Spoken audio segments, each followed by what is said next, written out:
In this video, I'm going to show you how to make this smooth and clean animations in Premiere Pro.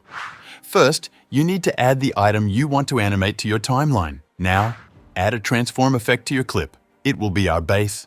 This is what will make the animation animate. Go to Effect Controls, uncheck this button, and increase the shutter angle to 360. This is what it looks like without these effects, and how with them. Everything cool, but how to make this object move? Sorry to interrupt, but wait until the end, because there I will show you real class. Click the keyframe at position and move ahead on the timeline. Now, set your entity's coordinates by increasing or decreasing the values for position. To animate it even better, click this little keyframe and this arrow. Now bring these points closer together to create a curved line. And now we have the real icing on the cake, without which your animations will be nothing special. Go to Effects panel, find and apply Effect Drop Shadow to your clip. This effect will make your animation more realistic.